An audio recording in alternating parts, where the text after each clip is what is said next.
Hey guys, welcome back to my channel. So today I'm doing a tutorial on this fall makeup look, which is a little bit dramatic but still very wearable.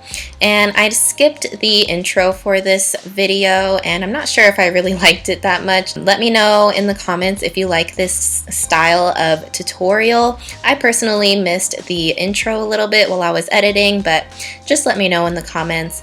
So to get this tutorial started, I'm using my Too Faced Amazing Face Close-Up Coverage foundation, and I'm just pouncing that in with my beauty blender. I really like this foundation because it just looks really natural on the skin.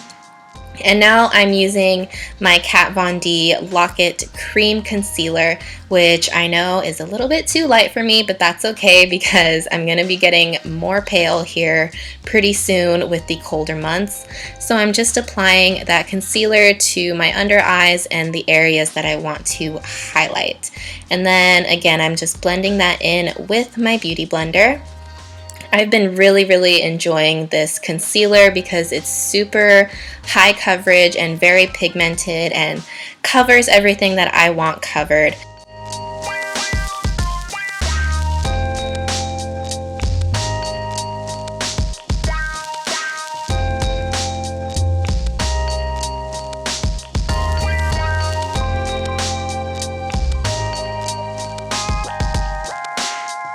So you just want to keep blending that in, and then I'm going to go in with this pressed powder by Rimmel, and I'm going to be using a very densely packed brush to apply this. And I know baking is like all the rage right now, but honestly I just didn't feel like baking in this video, and using a pressed powder with a very dense brush like this I find is really helpful in helping your makeup last all day long if you don't want to bake your face. I'm just applying that over all the areas we concealed, and now I'm going in with my NYC Sunny Bronzer, which is very well loved. As you can see, I pretty much need a new one because it's almost all pan.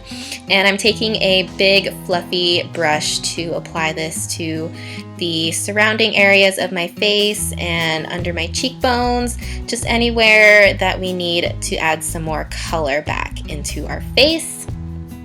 And I'm applying that around my forehead, under my chin, and then we are going to go into contouring. And before that, you want to make sure you're blending out your powders, of course. So I'm using the Too Faced Chocolate Soleil Bronzer, and I'm smelling it right here because it smells exactly like hot chocolate. Oh my gosh, it smells so good. And I'm just using a flat top brush to blend this into my hollows of my cheekbones, and I'm blending that up. You don't want to blend down too much, otherwise your contour can look a little bit muddy. So to get the nice sharp contour, you want to blend upwards so you're not having a harsh line and everything is nice and blended. And to even that out, I'm just going to contour a little bit on my forehead and underneath my chin. And of course, just a little light nose contour, nothing too crazy. And you can apply it under the lips as well for a little bit of a pouty look. So now I'm just moving on to eyebrows, and you guys know I am so low maintenance when it comes to eyebrows. So I'm just combing this out with a Morphe double-ended brush, which has a spoolie on one side and an angled brush on the other side. And now I'm using this Wet n Wild eye pencil to fill in my brows, and that's about it. One little tip that I do whenever I apply brow products is I will take my finger and just run it along the very edge of the tail at the end of your eyebrow, and this just really helps to kind of extend the line a little bit and helps it look a lot cleaner. So now I'm just blending that out with the spoolie brush.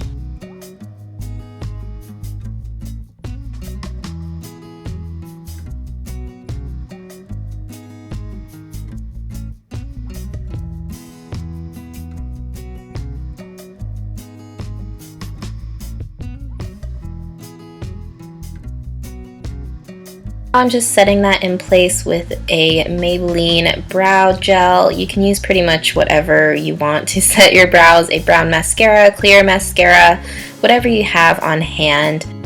And then it's time to move on to eyes, so I'm taking my MAC paint pot, I said that so weird, my MAC paint pot in Vintage Selection, and I'm putting that all over my lids. I wanted to have a nice shimmery base for this. And then I'm just going in with this Urban Decay eyeshadow from the Naked 3 palette and applying it all over my entire eye area to help all of the shadows blend. Now on a fluffy crease brush, I'm taking this kind of pink taupey brown color in the Naked 3 palette, and I'm using that as my transition shade. So you just want to work this into your crease, into your outer V, and make sure it's nice and blended.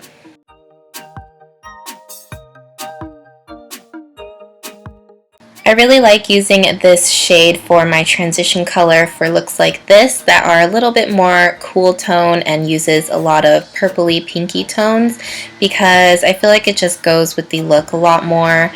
Normally for my transition shade, I'll always reach for like a warm brown medium tone color, but for this look I feel like this shade works a lot better.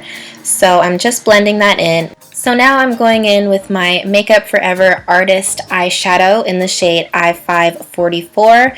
And if you saw my Play by Sephora unboxing, then you might have seen this eyeshadow, and you may know that it actually did not work out so well for me in that video, but I decided to give it another try, and I really like how it was incorporated in this look. I think it looked really pretty. So I'm just packing this on into the outer corner of my eye and working it up towards the taupe color that we applied. You don't want to go above that color, and once I work it up a little bit, I'm going to slightly drag it into the crease, kind of pack it into the lower outer corner, and then as I blend it upwards, I drag it into the inner corner. So that's what I'm doing here. To make this a little bit easier on yourself, you can just use a small crease brush to work this into the crease.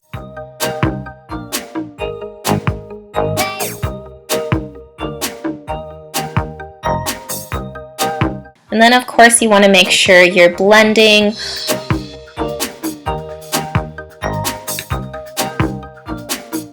So now from this Lorac Romantic Rose eyeshadow quad, I'm taking my favorite color from the palette, which is this gorgeous purpley magenta color, and I'm using this on my favorite crease brush, which is from Ulta.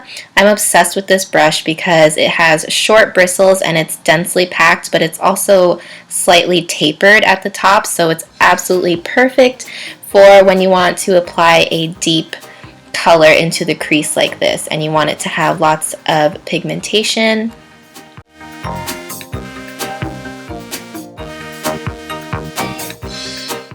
So what I'm doing is just taking this color into the outer part of my crease, and I'm just going to really buff this in using small circular motions.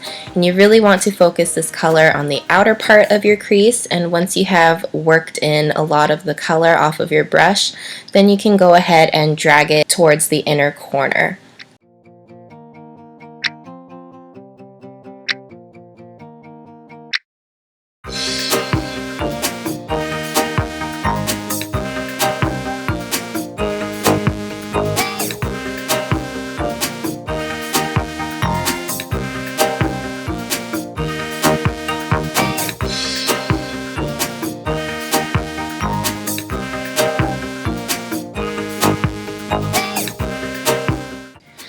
So then we're just going to slightly blend that out so we don't have any harsh lines.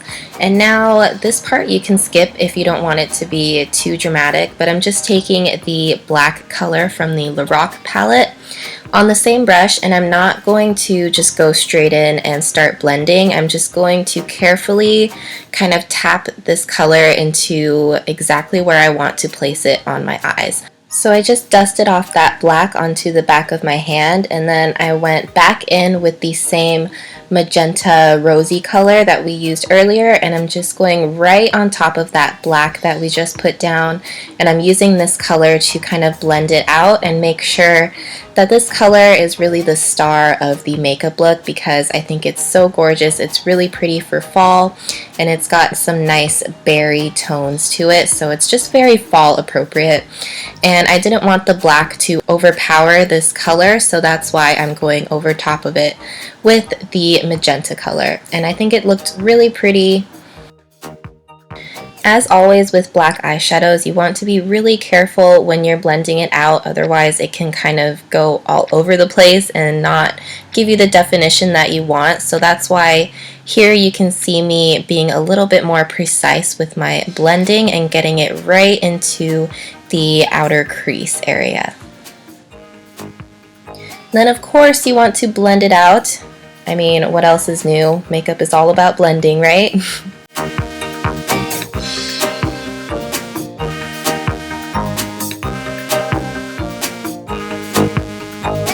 Now to add some brightness back into our eyes, I'm taking this Bare Minerals mineral eyeshadow, and I'm taking it on my finger because I find that I get the most pigmentation out of loose eyeshadows when I use my finger to apply it. And I didn't use any extra like Fix Plus or anything because I didn't want it to be overly shimmery, just nice and brightening for this look. So now I'm taking the Makeup Forever Artist Shadow, and I'm using this to blend in the pigment with all of the darker eyeshadows on the outer corner. This is going to create a nice gradient effect. Now using this super tiny precise pencil brush from Morphe, I'm taking that black eyeshadow from the Lorac eyeshadow quad, and I'm using this to line my lower lash line. I wanted to keep the bottom lash line really simple for this look, so I just took that black on my lash line and then blended it out using my bronzer. And I wanted something nice and warm on my lower lash line to complement this look.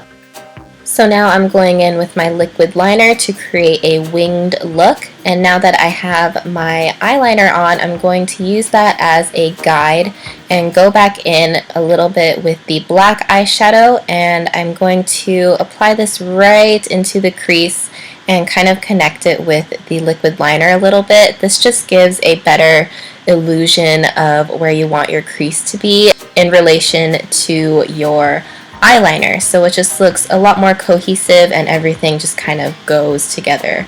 So then I just slightly blended that out with the same blending brush we've been using, and then I highlighted my brow bone using the matte cream shade from the Lorac palette. And then just going into lashes, just the same routine as always. I'm using my Rocket Maybelline mascara. And since I'm not a huge fan of false lashes, I'm just applying basically 100 coats of mascara for this look because I definitely want my lashes to stand out and look nice and full, but I do not want to apply false lashes for this look. You can if you want to, of course. And then I'm taking this purple eyeliner by Avon. You can totally just use a black eyeliner for this, but I just wanted to bring out some more of the purpley tones in the eyeshadows. For blush, I decided to go with this warm peachy shade from this Morphe palette, and I really like it with this look because it brightens up the complexion without looking too colorful. Now for my highlight, I'm using this NYX Illuminizer from this Bare Naked palette, and I have really been into these NYX illuminators lately. They just give a really gorgeous glow to the skin, and they blend out really nicely and don't look too unnatural like some highlighters can be nowadays. Now for lips, I'm going in with my MAC Cosmetics lipstick in the shade Captive. Not even kidding you guys, this color comes across so bright pink on camera, but in person it's actually a true berry color, and I think it looks gorgeous with this look. I have some pictures on my Instagram where the lip color shows up a little more true to color if you're interested, but that is the completed look. So I really hope you guys enjoyed this tutorial. Let me know what you think in the comments, and don't forget to subscribe so you never miss another beauty video, and I will see you all next time. Bye!